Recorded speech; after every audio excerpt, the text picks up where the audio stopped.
Salut à tous et bienvenue au Café Société avec notre invitée, la délicieuse Élodie Frégé. Salut Élodie. Délicieuse, donc 5 fois. 6 fois. 6 fois. 7 fois. Et le délicieux Julien. Il est meilleur. Bonjour délicieux Julien. Ouais. Élodie, tout va bien? Eh ben écoute, oui. Un petit café. Bien sûr, Un un petit grand café café. pour vous accueillir. Bien Merci. sûr, au quel Café est notre Society. servi. Merci Ça beaucoup. tombe bien, je ne bois pas de café, mais bon, Ça tombe bien, fais semblant Élodie, il a fais l'air semblant. tellement bon que je pense que oui. On joue un peu la comédie. je vais le boire parce que tu l'as préparé pour Mais moi. l'essentiel, c'est de répondre à ces questions. La première, Julien, elle est formidable la première, parce que c'est une bonne nouvelle. Préparation d'un 5e opus. Alors, effectivement, tu ne pourras pas nous dire grand-chose aujourd'hui, mais quand même quelques mots. Mais oui, Alors, parce que je suis secrète en fait. Et puis peut-être parce que j'imagine que les gens s'en foutent. Non, si Non, je te je pose la plaisante. question, je t'assure que les gens s'en foutent pas. On allait comme ça, Élodie, vous allez Non, vous oui, apercevoir oui, c'est qu'elle a vrai. dit comme ça. Non, mais en fait, j'avoue être une artiste et une chanteuse assez secrète. Et peut-être qu'au fond, je suis superstitieuse, je sais pas. Mais quand je commence à préparer un disque, j'ai tendance à... J'envoie des petits signaux par-ci, par-là. Je poste des photos avec mon guitariste Thibaut Barbillon, avec qui on fait des maquettes en ce moment.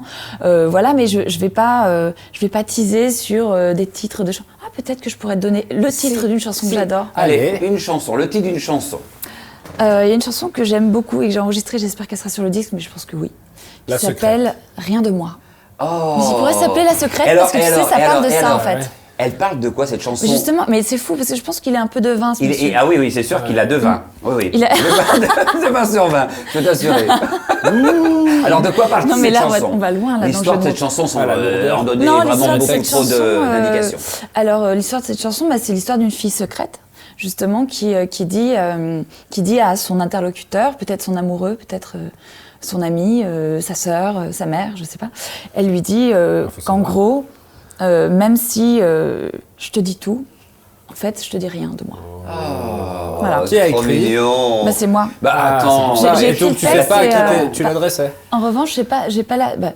En fait, je laisse au public le choix Oui, mais de tout. décider à qui il a envie que je m'adresse. On va aller faire un tour du côté d'un rendez-vous qu'il ne faut pas louper. Si vous avez l'occasion de voir une affiche avec Élodie Frégé et André Manoukian, il faut aller leur rendre une visite. Parce que, quoi qu'il en soit, les spectacles vivants, c'est important Oui. que de vous découvrir sur scène. Quelques Mais mots c'est- également c'est- sur cette tournée que je vais, on va dire jazzy. Que je vais Oh bah qualifier oui, de jazzy. complètement. Ouais. Oui, en fait, j'aurais jamais imaginé faire ça avec André, parce qu'on avait déjà vécu l'aventure Nouvelle Star ensemble, ce qui m'a permis de découvrir le personnage et l'humain, qui est quand même un être extraordinaire. Je sais pas si tu l'as interviewé, Ah bah, mais oui, pour l'avoir interviewé plusieurs fois, il est quelque peu perché, alors ça tombe bien. Bah c'est oui, entre oui, non, toi mais et c'est lui, pour ça vous que- êtes formidable. on s'entend très bien. Ouais. Donc le concept de cette tournée, c'est qu'André est au piano et invite de très jolies et très intelligentes Donc et toi. très bonnes chanteuses de jazz.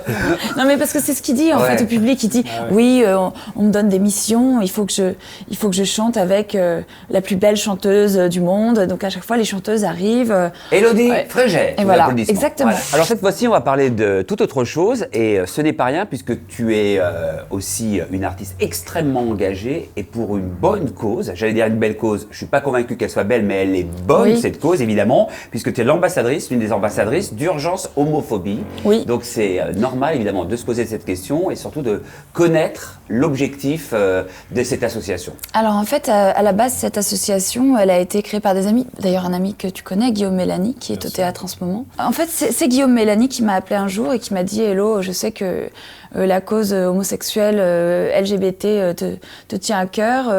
Nous venons de créer une association qui, en fait, à la base, s'appelait Urgence Tchétchénie pour défendre les droits, mais surtout sauver, en rapatrier ouais, des homosexuels torturés, tués et blâmés, en fait, de leur pays par les autorités et par une sorte de milice c'est pas vraiment des policiers, en fait, une sorte de milice qui scrute, en fait, le pays, les réseaux, ouais, voilà, et qui demande d'ailleurs les dénonciations, les familles. Exactement. Mhm. Et donc, alors- moi, ça m'a beaucoup touchée parce que, voilà. Et en fait, cette association, Oui. elle permet d'aller chercher ces gens, de les sauver, de les rapatrier et de leur permettre de vivre Et cette librement et association a normalement. besoin quoi. de quoi concrètement? De dons?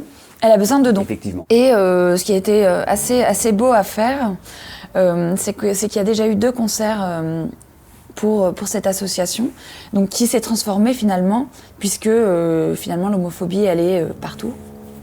Et pas seulement en Tchétchénie. Bon, c'est là que c'est le plus grave, hein, j'imagine. Donc c'est comme ça qu'on a commencé, parce que c'était vraiment révoltant. Mais l'homophobie, elle est même toujours ici, en France, à Paris. Ouais, donc il faut la combattre. Donc il faut la combattre, quoi qu'il en soit. On va continuer, et cette fois-ci, on va passer à une question d'actualité et qui est incontournable. Que penses-tu justement de cette opération #Balance ton porc? Aïe, aïe, aïe.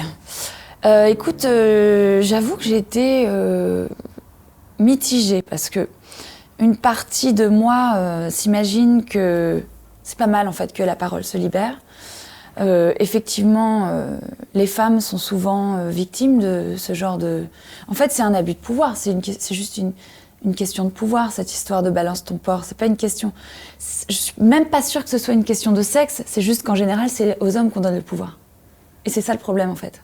Il faudrait arrêter de parler de genre. Voilà, dans toutes les disciplines, dans tous les métiers, dans le monde entier, on devrait arrêter de parler de genre, excepté pour ce qui est du désir, parce que le désir peut être, on peut se sentir femme ou homme dans son désir, on peut avoir envie d'une femme ou d'un homme, et excepté évidemment dans l'enfantement, puisqu'il n'y a que les femmes qui peuvent faire des enfants. Et tu as déjà été confrontée à des situations un peu désagréables?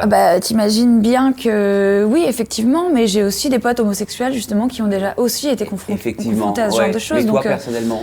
Donc moi personnellement, dans ta carrière, depuis toujours, en fait, depuis toujours, soit moi j'ai été confrontée à des abus de pouvoir, donc des hommes de pouvoir ou d'argent qui s'imaginaient pouvoir profiter de mes charmes en me faisant miroiter soit de l'argent, un contrat ou ce genre de choses. Ouais. Donc effectivement, c'est assez porcin, comme c'est assez vulgaire comme façon de procéder. Et alors, comment tu réagissais à ce moment-là? Sachant que tu es un peu plus jeune, évidemment. En général, l'indifférence ou le mépris ont été mes armes.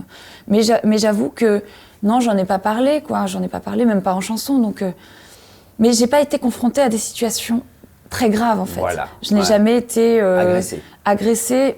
Dans le métro, oui. Dans le métro, évidemment, j'ai subi des attouchements, des choses. Parce que les hommes ont les mains baladeuses, et pas tous. Heureusement, il ne faut pas faire une généralité. Et c'est ça qui est dangereux dans le balance ton porc ou dans le MeToo. C'est que ça crée un désarroi dans la façon dont on a de se parler entre hommes et femmes. Pourquoi, aujourd'hui, Élodie, tu ne regardes quasiment plus non plus la télé? Oui, ma télé a implosé, mais peut-être parce qu'elle contenait trop de bêtises. Oui, non, mais vas-y. Non, mais c'est vrai que, en fait, je remarque que souvent je croise des gens qui me disent « Ah, mais qu'est-ce que vous êtes devenue? Vous n'êtes plus chanteuse, on ne vous voit plus à la télé. » Comme si en fait il n'y avait que ça. Et tout à l'heure, tu disais que le spectacle vivant était très important et d'aller vous voir sur scène. Ouais. Voilà. Et en fait, les gens, finalement, maintenant, se contentent d'allumer leur écran et de gober, en fait, ce qu'on leur donne à manger. Bon. C'est pas contre les gens, justement, que je m'insurge dans ce cas-là, c'est plutôt contre... les programmes qu'on propose? Bah oui, c'est quand même dommage. Après, on a des ordinateurs, on peut choisir ce qu'on a envie de regarder. Mais les gens sont fatigués, ils rentrent du boulot, ils sont crevés, voilà, ils s'assoient dans leur canapé, ils allument la télé, hop, ils tombent sur TF1, France 2, M6, etc. Et en plus, il y a tellement de chaînes. Oui. Donc on a le choix, hein. Mais on a le choix, mais c'est souvent les mêmes choses qu'on regarde, quoi. Mais en replay, tu regardes et t'as plaisir à regarder On n'est pas couché. Oui. Laurent Ruquier. Aussi, oui. Oui, non, mais c'est vrai. Pourquoi cette émission plus qu'une autre? Je regarde pas que cette émission-là, mais c'est vrai que j'aime bien Laurent et je trouve intéressant de confronter les artistes à des personnes. Des personnes qui parfois peuvent les faire sortir de leur zone de confort et peut-être s'exprimer autrement au sujet de leur art ou ce qui les a fait venir là dans le fauteuil. Tu as un avis sur Christine Angot qui est extrêmement critiquée depuis un certain temps, enfin depuis d'ailleurs le début de sa participation à cette émission. Est-ce que j'ai un avis c'est vrai que je la trouve dure et indélicate parfois, mais en fait j'essaye. Je fais un travail sur moi en ce moment qui me permet de ne pas juger. En fait, j'essaie de juger de moins en moins l'être humain. Oui. Donc j'essaie de ne pas la juger et de me dire que si elle s'exprime de cette manière-là, sèche, colérique, justement elle a jugé énormément, mais peut-être que c'est ce qu'on lui demande, mais je me demande aussi si cette femme n'a pas énormément souffert. Elle l'a, on connaît un peu son parcours, oui, donc voilà. Évidemment. Donc, et peut-être que c'est pour ça que Laurent Ruquier l'a engagée, parce que c'est intéressant d'avoir l'avis de quelqu'un qui qui est à fleur de peau. Peut-être qu'elle est à fleur de peau et pas si dure que ça. Certainement très sensible.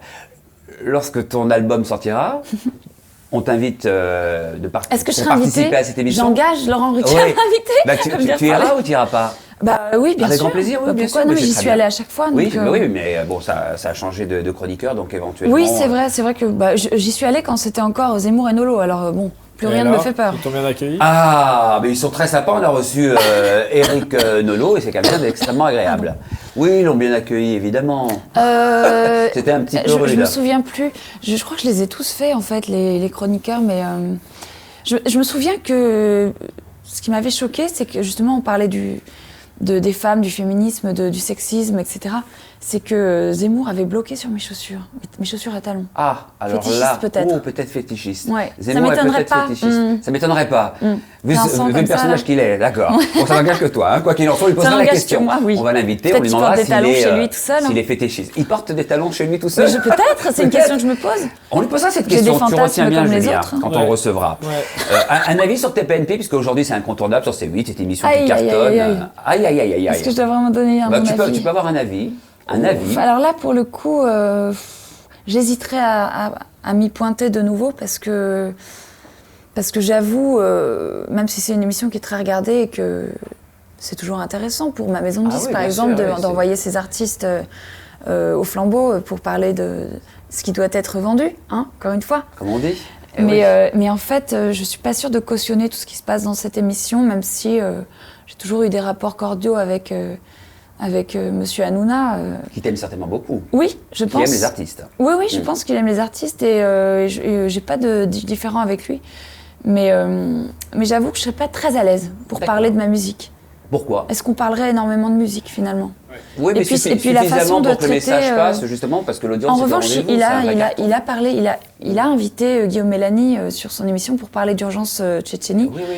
et homophobie et pour ça. Tu avais, Il participe l'année beaucoup, dernière, d'ailleurs, c'est un gros polémique, donateur. Ouais, oui, comme, voilà. Comme quoi il aurait Donc, été homophobe ou comme quoi il. Oui, alors que c'est un serait gros donateur de homophobe, cette et alors, en association. l'occurrence, c'est pas le cas. Peut-être qu'il Et rattrape donc, aussi certaines Oui, scènes c'est- qui se sont passées dans son émission, mais en tout cas, c'est une bonne chose pour Mais il ne l'est l'association. pas.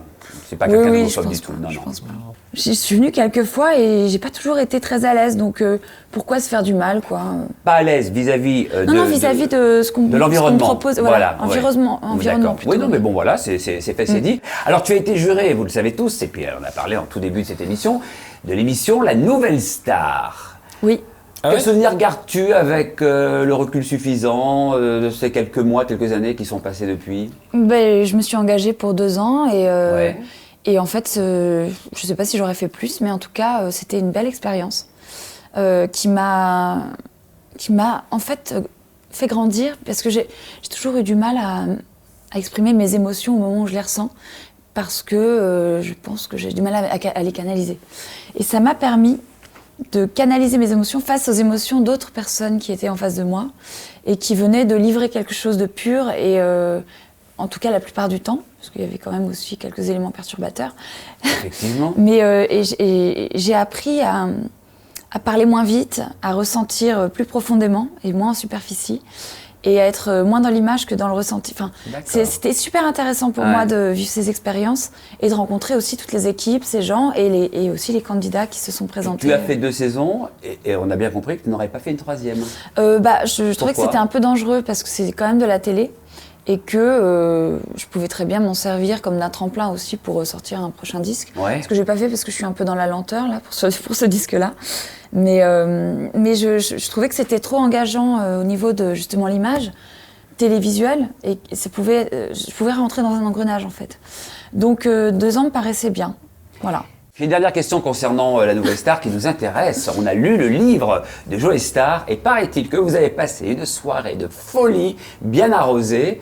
Bah, Mais en fait, la vie est une folie avec Joe Star. alors, ça s'est passé comment Et pas seulement les cette soirées. soirée, ça s'est Mais, passé comment? En fait, il parle d'une soirée à Nice, Oui. je crois. Ouais, et ouais. je pense qu'il a un tout petit peu tiré sur la corde et un tout petit peu. Il a un peu engagé des choses qui n'étaient pas vraies. En fait, le De truc. type. En fait, Tu n'es pas monté sur une table pour danser? On est Si, pas un mais petit moi peu je monte alcoolisés souvent. les uns et les Si, autres je monte souvent Ah sur ouais, les tables pour alors, danser parce que j'adore danser. Comment s'est passée réellement cette soirée? Mais c'est vrai que Joe Star adore le rhum, adore parler et extrapoler. C'est son côté marseillais, hein, bizarrement. Oh, Non, je suis marseillais. Oui, c'est ça. Il a un petit côté. Ouais. Et en fait, il en a un peu rajouté. Et puis, j'avoue que peut-être la personne qui a retranscrit la chose. On est sortis, on est allé danser. On est allé dans un resto. Il y avait un bar en zinc comme ça, et on a tous dansé sur ce bar avec. D'ailleurs, les serveuses qui étaient adorables et qui avaient des goûts musicaux mais incroyables. On a beaucoup mangé, beaucoup bu, effectivement. André était là, Mathieu était là, Mathieu Sinclair. Et ensuite, qu'est-ce qu'on a fait ? On a décidé d'aller boire des verres dans un bar à côté, mais alors tout était plus ou moins fermé. Et c'est ce que raconte Didier, c'est que en fait, on a trouvé une espèce de club, mais tout petit. Et je crois qu'il dit boîte à chaussures, avec des gens un peu douteux à l'intérieur. Enfin, bon. Mais c'était vraiment sympa, on n'est pas resté très longtemps. Et puis après, on est rentré se coucher, parce que le lendemain matin, il fallait quand même se lever à 6h pour enregistrer l'émission. Après, il peut raconter toutes les conneries qu'il veut sur moi. Il sait que je suis folle, il sait qu'il m'appelle Roger en permanence, il sait qu'on a quelques points communs. Alors, c'est quoi vos points communs ? Je pense qu'on est un peu dément. Quand on part, quoi. Quand on a envie de danser, on danse. Quand on a envie de pleurer, on pleure. Quand on a envie de crier, on crie. Et voilà. Et c'est un animal. Et moi aussi, je pense que je cultive une certaine intuition et instinct animal chez moi. Pourquoi t'appelle-t-il Roger ? Je sais pas. Je pense que c'est... Roger En fait, il me considère évidemment comme une femme, mais avant tout comme un être humain. Et il m'appelle Roger parce que... Ouais, il me tape dans le dos, quoi. Ouais. Je suis pas du tout... Il n'y a pas de truc bizarre entre nous. Il n'a jamais eu un mouvement déplacé vis-à-vis de moi, comme les gens pourraient l'imaginer, parce que c'est vrai que quand on le voit, et quand on voit son compte Instagram, par exemple, sur lequel il poste des tas de folies, il y a rien... Je pense qu'il n'y a rien qui me dérange chez lui, parce qu'il m'a toujours... Il m'a toujours considéré comme un être humain et un pote, quoi. 36 ans, c'est terrible la question que j'ai posée, mais on se la pose tous. 36 ans, elle est magnifique, d'ailleurs elle n'a pas d'âge. Je la vois face à moi, je lui donnerais 10 ans de moins, pour pas dire 20 ans de moins. Enfin, les artistes sont tous des adolescents, hein, ça reste des gamins. L'envie d'être maman, un jour, est-ce que cette envie te donne justement... Est-ce que c'est le moment où je me mets à pleurer ou pas ? Oui, c'est maintenant que tu pleures. As-tu l'envie d'avoir envie ? Déjà, ça fait partie de ma vie privée, donc je pense que j'ai le droit de garder cette réponse sûr. pour moi. Tu peux. Mais je voulais annoncer une bonne nouvelle. Non, je plaisante. Je cherche un monsieur. Non, je passe d'un truc très sérieux à un truc très drôle, mais oui, je pense que je vais garder la question pour moi, mais la réponse surtout. Oui. Alors pose-moi la question, je vais répondre à ta place. Mais oui, j'aimerais bien avoir un bébé, mais peut-être pas. Tu n'as pas d'enfant ? Non. Bientôt avec toi. Non. Oh, mon Dieu. Mon Dieu. Quelle horreur, mais c'est trop tôt, c'est trop vite. Non, mais je pense que chaque femme a le droit de décider de ne pas en avoir. Ah oui. Ouais. Et le droit d'en avoir aussi un ou plusieurs. Et souvent, dans cette société, on nous blâme parce qu'on dit... on va dire, moi pour l'instant j'ai pas envie d'avoir des enfants, et c'est vrai qu'à 36 ans j'ai énormément de copines qui se mettent à se rouler par terre en pleurant en voyant une poussette passer. Moi c'est pas mon cas pour l'instant, ce qui veut pas dire que je serai pas maman un jour, mais en tout cas je ne blâme aucunement les femmes qui ne se sentent pas pousser l'envie d'avoir le ventre rond immédiatement, et on nous dit l'horloge biologique, tout ça, mais il y a pas que ça qui compte dans la vie en fait. Et puis il y a tellement d'enfants abandonnés qu'en adopter, c'est aussi un très beau geste, et c'est aussi une façon de devenir maman. Tu pourrais le concevoir. Et d'ailleurs, l'adoption pour les femmes qui ne peuvent pas en avoir ou qui ont envie d'en avoir un comme ça, et pour les couples. Et pour les couples homosexuels, je trouve ça très beau aussi de donner la chance à des gens qui ont un désir de vivre une vie de famille, de pouvoir adopter des enfants qui n'ont pas de famille eux-mêmes. C'est ça. Ouais. Alors la transition est facile puisque l'envie d'avoir envie, ça tombe bien, puisque tu avais composé une chanson pour Johnny Hallyday, écrit un texte il y a quelques années en arrière, que t'évoques l'affaire aujourd'hui autour de Johnny Hallyday. Et j'aurais été très émue que Johnny chante mon texte, parce que je l'avais vraiment écrit pour lui et que j'ai une relation particulière à cet artiste, parce qu'il m'avait beaucoup encouragée à l'époque de l'émission que j'ai gagnée en 2003. Et à chaque fois que j'ai recroisé cette personne, il a été adorable avec moi, et j'ai quelques souvenirs forts avec lui, même si je n'ai jamais chanté avec lui. Donc voilà pourquoi j'avais écrit cette chanson qu'il aurait chantée, j'imagine, de façon très émouvante. De quoi parlait cette chanson ? C'est une chanson que j'ai postée sur mes réseaux au moment de son enterrement. Oui. Et en fait, elle s'appelle « Avant toi ». Et j'imaginais qu'il parlait à soit à son enfant, à l'un de ses enfants. C'est 4 enfants. C'est 4 enfants. Ah oui. J'imaginais qu'il parlait à un de ses enfants ou à l'amour de sa vie et qui lui disait voilà, moi je suis tombée souvent avant toi, pourquoi ne pas tomber plus bas dans tes bras, donc peut-être dans les bras de sa fille, de son fils, de son autre fille, de son autre fille, et lui dire voilà, la vie passe, le temps passe, moi je tombe, le jour tombe et moi aussi, ton ombre grandit mais moi je grandirai plus parce que je suis en train j'arrive à la fin de ma vie, mais la vie est belle et moi je tombe amoureux de toi tous les jours parce que tu fais partie de ma vie, quoi. Voilà, et je trouvais que c'était très beau, ça aurait été très beau que et un joli cet homme message. chante cette chanson parce qu'on le voit souvent dans une position, on l'a vu souvent dans une position de warrior, de force et de... Alors que je pense que c'est quelqu'un qui couvrait une énorme sensibilité et beaucoup de failles. Voilà. Comme tous les artistes, quoi qu'il en soit. Bah oui, c'est pour ça qu'on est artiste. Si vous faites ce métier, c'est que vous avez énormément de failles. Et après, concernant Oui. cette histoire dont j'entends parler dans tous les Toi journaux, aussi, mon petit coco. je trouve Eh oui. quand même qu'il y a d'autres sujets qu'on peut évoquer dans Oui, l'actualité. mais c'est un peu polluant, justement. Je trouve que c'est polluant parce qu'on ne voit que ça, on voilà, n'entend que c'est ça, ça, c'était une et ça doit question quand même simple, polluer qui est légitime, énormément quoi qu'il en son soit. entourage et sa famille. Effectivement. Alors, il y a une séquence obligatoire, c'est de dédicacer le mug. Ah d'accord. Petite dédicace d'Élodie Fréget. Oh là là, j'ai du mal à écrire. Merci de cet instant, Julien. Merci à de cet toi. instant. Nous allons découvrir cette dédicace. Merci. Donc, Élodie, Alors j'ai écrit pour Laurent, Julien était les loisirs de l'amour. de l'amour. Et pour vous aussi, que de l'amour. Plein de bisous, portez-vous Parce qu'il y a bien, ça qui soyez compte. heureux. On s'embrasse C'est tous, vrai. on vous embrasse tous. Julien, Élodie, bye. Eh ben, tu vois, t'étais en forme aujourd'hui. Tu lui as fait des bonnes vannes à notre invité. Bah oui, j'ai fait ton boulot, ça tombe bien. On n'a pas besoin de toi. T'es marrant, t'es marrant, t'es marrant. Non, mais je rigole pas. On n'a plus besoin de toi. Ah ok. Bonne ambiance. Prends la casquette, moi je rends mon tablier. Allez hop.